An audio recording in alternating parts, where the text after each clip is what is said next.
तो एक तरफ प्रधानमंत्री की रैलियां, दूसरी तरफ राहुल गांधी सरकार पर हमलावर, बीजेपी पर हमलावर, प्रधानमंत्री नरेंद्र मोदी और नीतीश कुमार पर हमलावर। इस बीच बिहार में चुनावी सरगर्मी तो काफी तेज हो गई है। प्रधानमंत्री नरेंद्र मोदी की एंट्री के बाद पीएम ने आज सासाराम में एक रैली को संबोधित किया और विरोधियों पर निशाना साधते हुए दिखे। वो बिहार को संवारने के वादे भी किए। भोजपुरी से भाषण की शुरुआत कर रैली में उन्होंने उत्साह भर दिया। रउआ सबके अभिनंदन करतानी।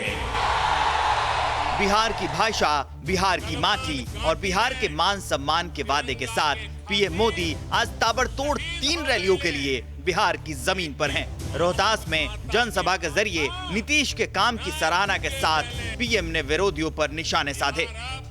मुझे नीतीश जी के साथ कंधे से कंधा मिलाकर काम करने के लिए सिर्फ 3-4 साल का ही मौका मिला है।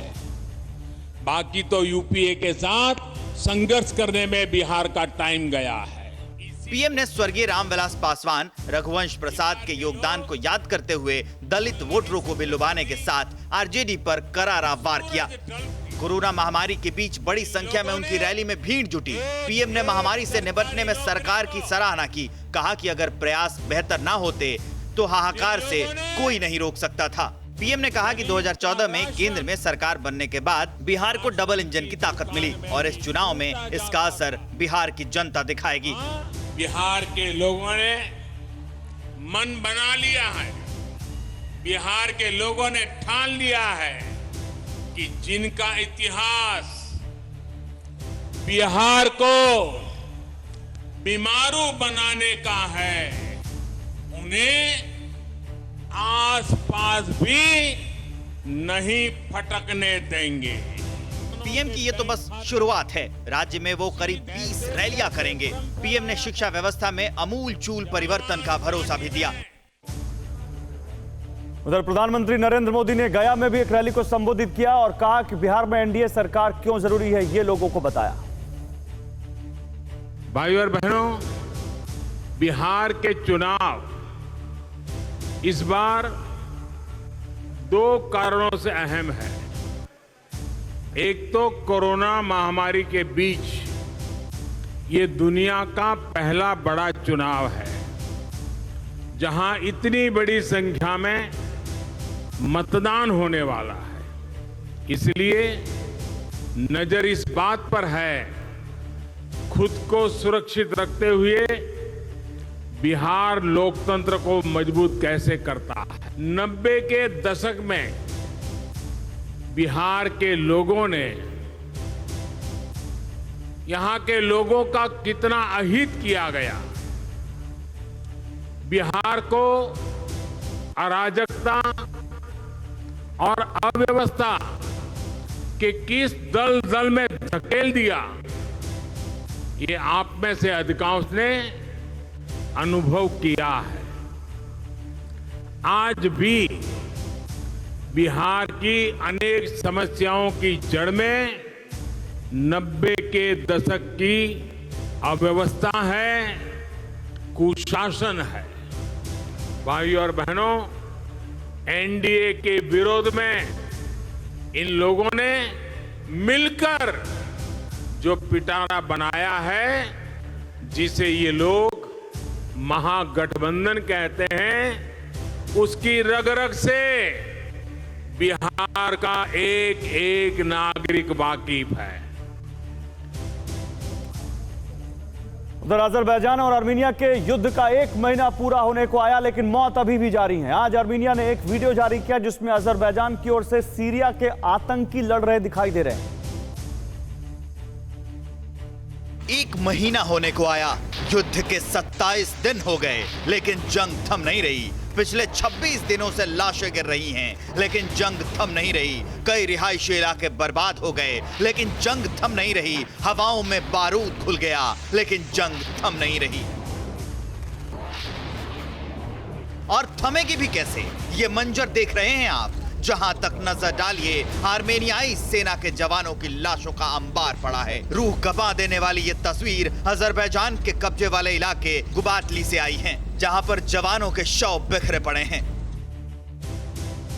इस युद्ध की आग को हवा दे रहे हैं ये आतंकी। आर्मेनिया की ओर से ये नया वीडियो जारी किया गया है। अजरबैजान की ओर से लड़ रहे ये सीरिया के आतंकी है। इसमें साफ दिख रहा है कि नागोर्नो काराबाख में आतंकी लड़ रहे हैं। ये वीडियो पहला सबूत है जिससे साफ पता चलता है कि आर्मेनिया की ओर से सीरिया के ये आतंकी नागोर्नो काराबाख में जंग लड़ रहे हैं। अजरबैजान की सेना गुजरते दिनों के साथ और आक्रामक होती जा रही है। आर्मेनिया के ठिकानों पर ताबड़तोड़ हमले कर रही है। धमाके से पूरा इलाका धुआं-धुआं हो गया है।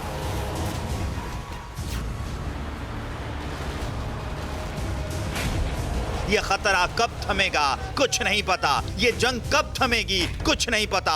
बीते दिनों के साथ ये जंग और भयावह होती जा रही है। मौत के आंकड़े बढ़ते जा रहे हैं, लोग खाक होते जा रहे हैं, पर दोनों देशों को कोई फर्क नहीं पड़ रहा। दोनों देश एक दूसरे पर हमले किए जा रहे हैं।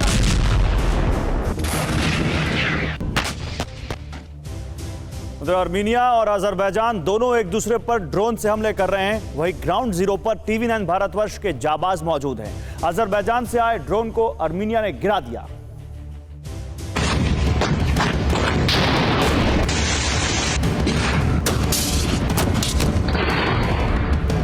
आर्मीनिया अजरबैजान के युद्ध में ड्रोन हमले ने काफी तबाही मचाई है।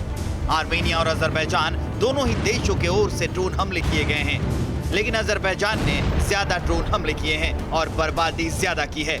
लेकिन आर्मीनिया भी इन इलाकों में डिफेंसिव रहा है। हमारी टीम नागोर्नो काराबाख में है। हम आसपास के इलाकों के हालात आपको दिखा रहे हैं। ड्रोन से हमले इसलिए भी किए जाते हैं क्योंकि दुश्मन देश का ज्यादा से ज्यादा नुकसान किया जाए और अपने देश के सैनिकों को नुकसान पहुंचने का रत्ती भर भी चांस न हो, क्योंकि ये ड्रोन मानव रहित होते हैं। ऐसे ही मानव रहित ड्रोन का हमला अजरबैजान की ओर से किया गया तो आर्मेनिया ने उसे मार गिराया था। हम आपको मौत बांटने वाले उस ड्रोन को लाइव दिखाते हैं। आर्मेनिया की ओर से मारकर गिराए गए उस ड्रोन का मलबा देखिए। ये इस ड्रोन के जरिए स्टेपनाकर्ट को निशाना बनाया जाना था, लेकिन उसके पहले ही यहाँ का जो एयर डिफेंस सिस्टम है वो एक्टिवेट हुआ और इसने इस ड्रोन को गिरा दिया। देखिए ड्रोन के जो पुर्जे हैं ये यहाँ पर हमको दिखाई पड़ रहे हैं और ये इस ड्रोन का पूरा जिस तरह से इसको बनाया गया था, उसकी जो बनावट है, उसकी टेल है, ये सब उसके विंग्स हैं। ये बहुत ही ख़तरनाक ड्रोन होते हैं। ये सबसे अधिक जो अटैक हो रहे हैं काराबाख इलाके में वो इन्हीं ड्रोनों से हो रहे हैं। स्टेपनाकर्ट उसके नज़दीक है। अगर यहाँ ना मार गिराया गया होता तो इस ड्रोन के जरिए एक बड़ी तबाही को अंजाम दे दिया जाता है। आर्मीनिया अजरबैजान के युद्ध में दोनों देशों ने युद्ध के कानून की धज्जियां उड़ाई हैं। अजरबैजान ने आर्मीनिया के 8 सैनिकों को पकड़ लिया और उनसे जबरदस्ती नारे लगवाए। काराबाख अजरबैजान में है कि नारे लगवाए जा रहे थे।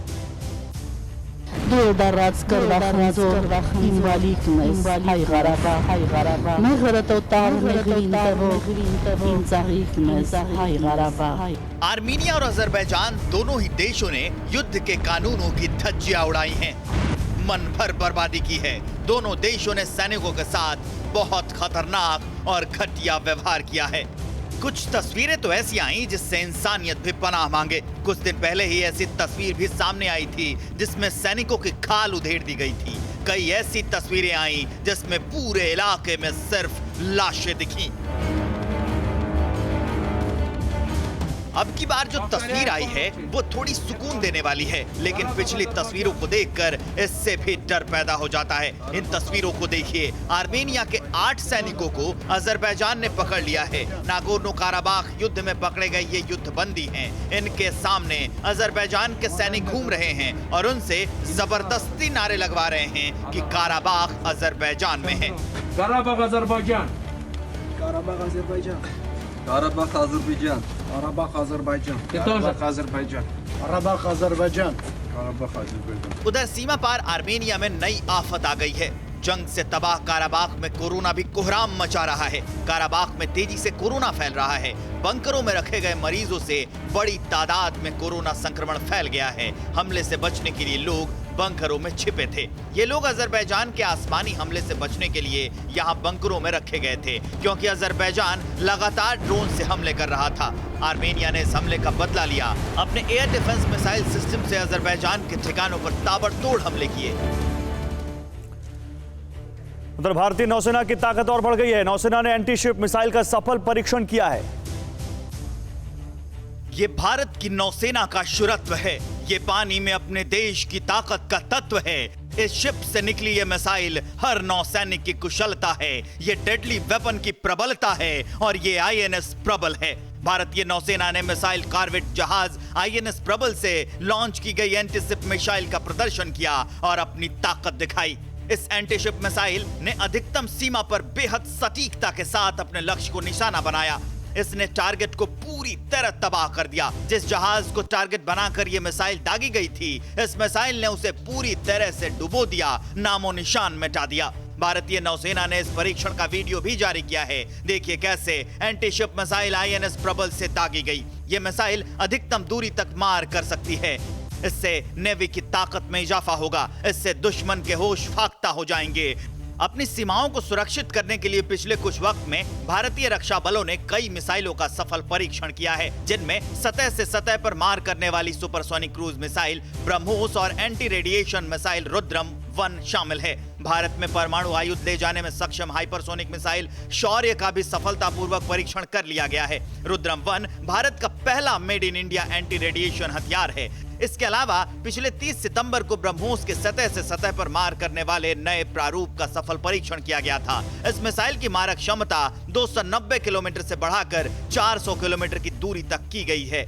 ये सिर्फ परीक्षण नहीं है, ये संदेश है कि भारत के दुश्मन संभल जाएं। हम तैयार हैं। जल, थल, नभ हर जगह दुश्मन से टकराने के लिए, उसका नामो निशान मिटाने के लिए। फिक्र आपकी, सोमवार से शुक्रवार रात 9 बजे सिर्फ TV9 भारतवर्ष पर।